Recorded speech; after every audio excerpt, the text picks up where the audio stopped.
हामीलाई चाहिँ कसैले इट्स नट यर फल्ट भनेर भनेन भने चाहिँ we internalize it to believe that it is our fault भनेर होइन which is very common in sexual trauma grooming भनेको चाहिँ is a form of love भनेर द भिक्टिम सेज के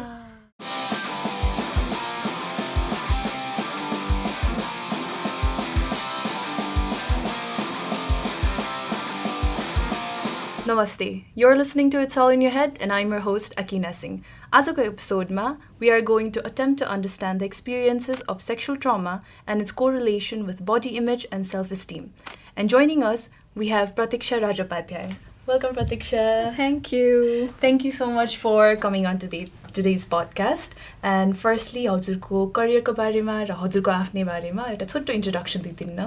So, अहिले चाहिँ I'm working in mental health field. I call myself a mental health practitioner. मैले चाहिँ recently I finished मेरो master's in clinical psychology. And since I've been in Nepal, अहिले चाहिँ I'm working as a mental health counselor. And I've also recently started working as a lecturer, Thames College ma. And in general, I work towards creating safe spaces for people, trauma-informed safe spaces for people to talk about their mental health, their trauma, and just their personal lived experiences. त्यो नै enable गर्नलाई चाहिँ अहिले I'm working in different things. Yeah. I hope Thamesको students are watching this. So I guess before going headfirst हाम्रो topic ma, I think it is important to establish कि हामीले sexual abuse, harassment or sexual trauma को कुरा गर्दाखेरि all of us need to realize कि it's a highly sensitive topic अनि त्यसको माथि अझ it's much more highly sensitive to deconstruct the topic. Yeah. So could you first tell us exactly what is sexual abuse and sexual trauma? Okay, so sexual abuse, first of all, it is anything to do with like non-consensual, forceful sexual attempts or sexual acts. So it could be a very commonly known भनेको चाहिँ rape भयो, that is a sexual assault. Apart from that, there's different types of sexual assault. And it doesn't have to be always physical. It could be in different ways. So like digital हुन सक्छ. It could be something like forcing someone to watch pornography without their interest. It could be exhibitionism. त्यो चाहिँ without, like there is like people who do that with consent. They're doing that without consent and unwelcome way ma garyo bhन्छ, that is also sexual assault. And कतिपय times we also think that forcefully भएको हुनुपर्छ, there has to be like some sort of violence involved भनेर. तर कहिलेकाहीँ चाहिँ we talk about emotional manipulation, we talk about gaslighting, and sometimes people do not know, especially नेपालको केसमा, what is the line भनेर के. So कतिपय times चाहिँ एकदमै like माया गरेर पनि or हुन्छ नि like फसाउन पनि सकिन्छ into doing something they don't want to do and making them believe that they wanted it भनेर. That is also a form of sexual assault. So it doesn't always have to be forceful as well. So I think that would be like euta in umbrella ma explanation. And त्यसपछि sexual trauma भनेको चाहिँ it is any form of like physical or psychological effect of any of sexual assault or sexual violence. So it could be different any physical changes or psychological changes that arise after the incident जुन चाहिँ victimहरूले experience गर्नुहुन्छ, that is sexual trauma. So to better understand हाम्रो sexual trauma experience गरिराख्नु भएको individuals को how does it impact our sense of self, our self-esteem, or let's just say our perception of our body image भनौँ न. अनि another thing that I was really curious about was हाम्रो दिमागमा चाहिँ कस्तो खालको mechanism हुन्छ, like what is our psychological mechanism that leads us to have these kind of perception about ourselves? Okay, so every individual is different, so सबैजनाले चाहिँ differently experience गर्नुहुन्छ हैन. So when we say trauma पनि different ways मा experience भइरहेको हुन्छ. Some people are better at dealing with it than others हैन, because एउटा चाहिँ main कुरा चाहिँ support system को ठुलो कुरा आउँछ कि यहाँ needing to be safe and having that environment where you can talk about your trauma and having those support groups are so again talking about safe spaces. So on the basis of does this person have a safe space or not bhanera, the way they experience trauma is very different and healing process is different as well. Having said that, कुनै पनि किसिमको trauma has an effect in the sense of self. So यसमा चाहिँ sexual trauma लाई नेपालको केसमा त्यसमा हेर्ने बेला चाहिँ so there is this Dr. Gabor Mate, he has said this कि if हामीले चाहिँ हामीलाई चाहिँ हैन in a traumatic situation where we are very emotionally vulnerable, हामीले चाहिँ हामीलाई चाहिँ कसैले it's not your fault भनेर भनेन भने चाहिँ we internalize it to believe that it is our fault भनेर हैन, which is very common in sexual trauma. So it is my fault भनेर भन्ने बित्तिकै you see yourself as the problem, not as a victim or survivor हैन. So त्यो भइसकेपछि you see yourself with एकदम धेरै shame, एकदम धेरै self blame हैन. So जुन हामी एकदम traumatic situation, something like sexual trauma बाट भइसकेर जुन त्यो safe space हुन्छ नि त हैन, like you start feeling unsafe in your own body हैन. So body मा चाहिँ so हाम्रो body is our home हैन, it's where we live. So imagine if you're in your house and if something bad happens in your house, you don't feel the same way नि त त्यहाँ बस्ने बेला, it doesn't feel like home or it might feel different हैन. त्यसरी नै sexual trauma मा when you experience sexual violence of any kind, your body is essentially treated like an object हैन, it has been violated. So त्यो हुने बित्तिकै you don't see that body as a home anymore हैन. So you see it as a different object that कतिपय times चाहिँ my body let it happen to me भनेर त्यस्तो पनि भइरहेको हुन्छ हैन. सो एउटा एङ्गर अनि एउटा I am dirty or I am हुन्छ नि damaged भनेर त्यो चाहिँ एकदम धेरै हुन्छ. त्यसले गर्दा चाहिँ obviously sense of self is affected हैन. अब त्यो हुने बित्तिकै you're already like first of all the social stigma यति धेरै छ, nobody like supports you हैन. एकदम यहाँ चाहिँ sexual trauma को केसमा चाहिँ like there's more doubt than belief हैन. So that is there. त्यसले गर्दा अझै पनि self blame, it is internalized. अनि कतिपय टाइम्स चाहिँ एउटा यो term चाहिँ it's in a book I read कि I think it's called त्यो term चाहिँ a good survivor भनेर भन्छ कि. So it's when after I was raped भन्ने book छ एउटा, त्यसमा चाहिँ this term was used to describe कि South Asian societies मा चाहिँ एउटा good survivor भन्ने concept छ क्या. What that is भन्दाखेरि चाहिँ अब she has to be like एकदम धेरै physically assaulted अनि उसको pain चाहिँ visibly देख्नु पर्यो हैन. तर not everybody is like that. And sexual trauma is not only like sexual violence is एकदम physically hurt भयो भने मात्र हैन. It's not like अब हुन्छ नि either the victim has to die for people to like sympathize or हुन्छ नि like they don't sympathize at all. So त्यो भइसकेपछि त्यो good survivor or हुन्छ नि एउटा चाहिँ sympathy दिन मिल्ने victim वाला नभइसकेपछि झन् त्यो हुन्छ you don't get the validation that you were not at fault. अर्को एउटा thing is body कै कुरा गर्ने बेला हाम्रो south Asian society or Nepalese society मा चाहिँ what were you wearing भन्ने धेरै छ नि त हैन. त्यो हुने बित्तिकै you start blaming yourself again. अनि त्यो हुने बित्तिकै you एउटा के like mirror becomes an enemy हैन. Like I am at fault, I have to hide myself. And a lot of survivors, victim survivors भन्ने term use गरिन्छ.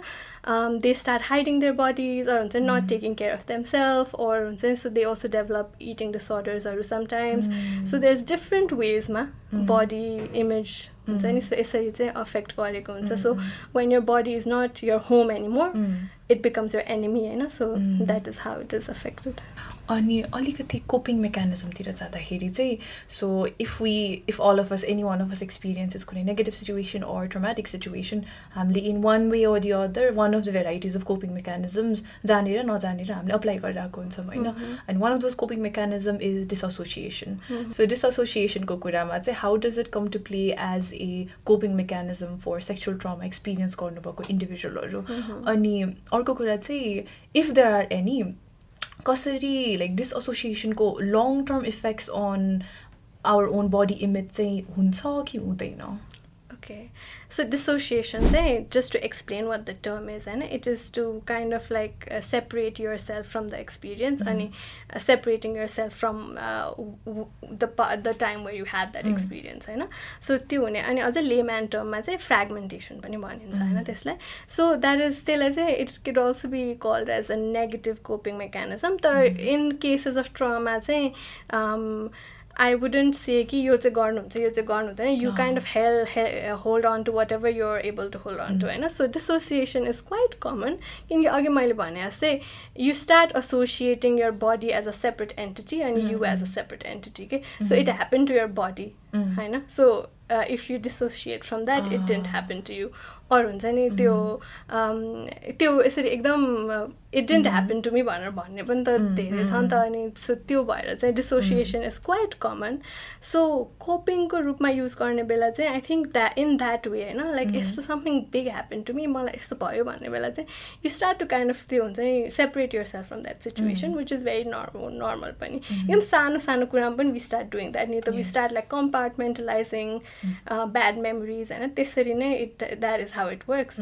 So long term मा चाहिँ I think in a way like not accepting those experiences and dissociating गर्यो भने चाहिँ like it will have long term impacts in the form of mental disorders, होइन.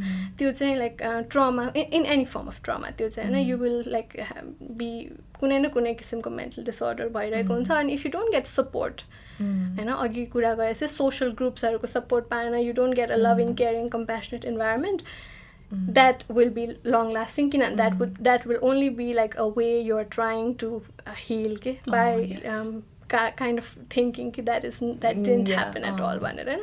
So that is how dissociation works. Or हुन्छ नि त्यसले चाहिँ it does have long term impacts and it is quite common as well. अर्को something I was curious about was when we talk about any form of mental struggles, right now, there's like this huge stigma, not only in Nepal but South Asia as a whole and different parts of the world पनि. त्यसको माथि अर्को layer चाहिँ मेनहरूलाई mental स्ट्रगल्सको बारेमा कुरा गर्नलाई खासै it's not promoted, होइन. अनि त्यसले गर्दाखेरि चाहिँ when we talk about sexual trauma, have you ever encountered हजुरको प्र्याक्टिसमा anyone who has opened up or come to seek help for sexual trauma, मेलहरूले, होइन? And can we find any notable differences in their experience compared to female survivors? Definitely. I think gender plays a very big part, especially हाम्रो जस्तो सोसाइटीमा. It is such a big part, होइन. First and foremost, yes, people have opened up about their experiences, तर it is in a way कि it's in a reflective way कि यस्तो भएको थियो मलाई. Or if they share पनि हाम्रो सोसाइटीमा चाहिँ के हुन्छ भने जसरी लाइक केटीहरूलाई चाहिँ when they experience sexual trauma they're termed as characterless, होइन. or like के भन्छ easy or हुन्छ नि त्यसरी वर्ड्सहरू युज गरिन्छ. केटाहरूलाई चाहिँ like they're not, हुन्छ नि men are supposed to be strong भन्ने हुन्छ नि त. so how come you let it happen to you भनेर पनि त्यो same narrative in a different way नै आउने हो, होइन. अनि अर्को एउटा कुरा चाहिँ के पनि हुन्छ भने like this is त्यो हुन्छ नि men like sex भन्ने पनि हुन्छ नि त. so if it happened to you, you obviously enjoyed it भन्ने पनि एउटा narrative चाहिँ आइरहेको हुन्छ कि which is not uncommon at all. it happens a lot, होइन. so त्यो हुने बित्तिकै first of all men are also like either not believed or their trauma is not validated by their own peers, their own friends, होइन. अनि त्यो share गर्ने environment पनि हुँदैन, होइन. अनि अर्को एउटा चाहिँ यो चाहिँ happens in both men and women. when you're in that त्यो sexual violence भएको बेला चाहिँ बडीको फिजिकल रिस्पोन्स टु पेनिट्रेसन त भइ नै राख्छ नि त. So women getting wet or guys having an erection, that is a physical response, होइन. it is not like oh I like it भन्ने होइन नि त. that is just how the body reacts, होइन. so त्यो भइसकेपछि चाहिँ एउटा मेन्टालिटी के पनि हुने रहेछ भने how come I had that response? Okay. So it goes back to self-blame. So again you start hating your body, होइन. so that is it is a very like कस्तो भन्छ integrate त्यो छ नि त. like it is very interesting, होइन. so त्यो भएर पनि like even men feel that भनेर चाहिँ I have noticed and I have like read about it as well. so again hating your body अनि के भन्छ both genderको केसमा like sexual intimacy मा problem हुने भइहाल्छ, होइन. because your trust is violated, you are no longer confident in your body, and त्यसपछि the power is taken away from you because you are treated like an object that is either like you said agi to be looked at or used, होइन. so that is a big thing, होइन. that is a big shift from thinking that oh I am safe भन्दाबाट suddenly my body is not mine anymore, or it has been violated, I am damaged goods भने त्यो shift हो नि त, which happens in both men and women. How they process it is different because the way they are socialized is different, like I said Aki. So a lot of time men don't share because they're embarrassed in different ways from how women are embarrassed, right? So yeah, just the way gender roles are set up, त्यसरी नै like the experiences are different, and the way emotional response is the similar ho, हैन, but then obviously it is externalized in different ways. Okay. अनि अर्को कुरा चाहिँ हाम्रो national police हेडक्वार्टर्सले नेपालको चाहिँ last year they publish this report हैन, अनि यसमा चाहिँ अलिकति leans more towards the perpetrator. So त्यो रिपोर्टमा चाहिँ के भनेको थियो भने staggering 85.15% of perpetrators for sexual violence मा चाहिँ it is oftentimes a neighbor, acquaintance or a relative भनेको थियो हैन. So as a parent or as an educator or just as a friend हैन, what can be done to like detect these like early telltale signs of abuse in general? I think first of all say noticing changes is very important, especially children ma चाहिँ it is very obvious that they have a shift in the way they behave भनेर. Even when अघि न मैले भने जस्तै कि like चिनेकै मान्छे भयो, if you're familiar with them and they have manipulated you into thinking कि this is right भनेर. Kids don't know what is right, what is wrong unless they're told, हैन. So first of all the parents, teachers, they have to tell kids what is right. यस्तो कुरामा like हुन्छ नि उहाँहरुको body मा चाहिँ कहाँ touch गर्नुहुन्छ कहाँ टच गर्नु हुँदैन यो सिकाउन चाहिँ इट्स भेरी इम्पोर्टेन्ट हैन. अनि सेकेन्डली चाहिँ if they do start behaving अलिकति differently asking questions is very important हैन, किनभने a lot of time kids also like हुन्छ नि think that they have done something wrong, किनभने they also let it happen to themselves भनेर हैन. It is the same thought process हैन. अनि त्यो हुने बित्तिकै यहाँ चाहिँ पेरेन्ट्सहरूलाई आफ्नो प्रब्लम्स भन्न डर लाग्छ नि त हामीलाई. लाइक आइएम स्योर अहिले लाइक अडल्ट्सहरूलाई पनि डर लाग्छ होइन प्रब्लम्स भन्न. सो अभियसली किड्सहरू पनि डराउँछ. अनि मेनी अफ द टाइम्स चाहिँ when kids do share there experience they are either invalidated or कसैलाई नभन भनेर भनिदिन्छ होइन, because family relationship बिग्रिन्छ and stuff like that. So first of all the listen like be very noticeable, like हुन्छ notice these signs of change, किनभने you will see that they are maybe not as talkative, maybe not as active, not as playful होइन, maybe they're scared of things, or हुन्छ नि यहाँ चाहिँ जाँदिन म भनेर भनेको हुनसक्छ. So these are small signs. अनि कतिपय टाइम चाहिँ they're being moody भनेर हामीले disregard गरिदिन्छ. त्यो चाहिँ we need to stop doing. We need to be careful of how हामीले चाहिँ किड्सको सेफ्टीलाई चाहिँ कसरी हेरिरहेछ भनेर होइन. अनि सेकेन्डली चाहिँ if they are like trying to tell you something please listen to them होइन. Give them an environment where they can talk about it freely. अनि no matter what happens my parents are my safe space भन्ने एउटा environment चाहिँ create गर्नु पऱ्यो कि. Like problem हुने बित्तिकै पेरेन्ट्सबाट लुक्ने होइन, बिकज पेरेन्ट्सकोमा जाने हो नि त. सो त्यो इन्भाइरोमेन्ट चाहिँ एकदम क्रिएट गर्नु जरुरी छ. Similar same thing with teachers. If you are choosing to like educate kids, you need to be mindful of any small changes that happens with their behavior, with the way they emote. Maybe they're not talking to their friends, or class ma chupa laera baseko huna sakcha suddenly, so it's the sano signs are you can notice as friends, as teachers, as parents. Ani again like katipay situation ma chai grooming esto bhako huncha हैन. So if you there's a book called My Dark Vanessa which is about I've heard about that. Which is about like it's a child sexual abuse, and यसमा चाहिँ grooming को concept यसरी देखाएको छ कि like kids are groomed in such a way they don't realize that anything bad is happening के. So त्यो बुकमा चाहिँ हैन if grooming भनेको चाहिँ is a form of love भनेर the victim says के. So I'm sure like a lot of kids feel like if somebody is giving them attention हुन्छ नि, किनभने obviously loving, caring त्यसो दिएको हुन्छ नि त in some way हैन perpetrators they might see it as that because they don't know otherwise हैन. So त्यसमा पनि you need to see if they are acting के भन्छ in a different way हैन, or maybe they're like एकदम time भन्दा अगाडि नै they're acting more sexual, त्यस्तो पनि हुन्छ नि त हैन. So you need to be very mindful of how your kids are behaving and who they're interacting with, and if they are safe people भनेर. So just being mindful I think is the main thing यसमा चाहिँ of your kids को behavior and emotions.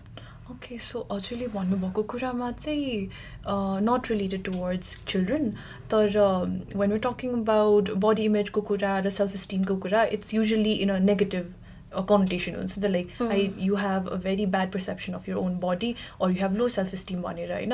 तर just out of curiosity, hypersexualization, like, does it usually develop after experiencing something traumatic sexually? It might. Like, so different people process their trauma differently. So some people might like shut down to sexual activities completely. Some people might have sexual hypersexualization, and it like depends on the person. And also like say like the kind of environment they are in. So quite times people experience trauma and they go back to like the place where they experience that trauma and that they don't have the privileges in a safe spaces. So yes, that is very possible. That might happen, but it is different for different people. Safe space though, it's very lacking. Agreed. I would say 2-3 years, past 2-3 years ma चाहिँ especially नेपालमा psychology र mental health को कुराको चाहिँ I feel like एकदमै increase भएको छ हैन. अब we have access to the internet, western world मा के भइरहेछ थाहा छ हैन. अनि in some way I'm very happy कि कस्तो acceleration भइरहेछ नि त past 2-3 years मा. I hope it doesn't stop. I don't think it will हैन. तर going more towards about creating safe spaces and just being kind to ourselves हैन. अहिलेको recent studies हरुमा चाहिँ self compassionले चाहिँ कसरी आफ्नो resilience लाई better बनाउने अथवा just in general whenever you're having difficulties, how to aid our own journey खालको वेमा it has been highlighted हैन recent studies हरुमा. So when we're talking about sexual trauma, be it sexual trauma or any form of mental difficulties, how can self-compassion help in these situations? Self-compassion plays a big role, but that is, I feel like that is just like 3 steps later, okay? Like you need the support, it is obviously very important. And victims are supposed to be brave, okay? I know, whatever that means. Brave they have to like fight for themselves and everything. And they shut down a lot of their emotions. So to break down on a point, there's a very nice term I like. I'm really sorry, I give so many book references. No, that's okay. Maybe you should talk to someone. Laurie Gottlieb.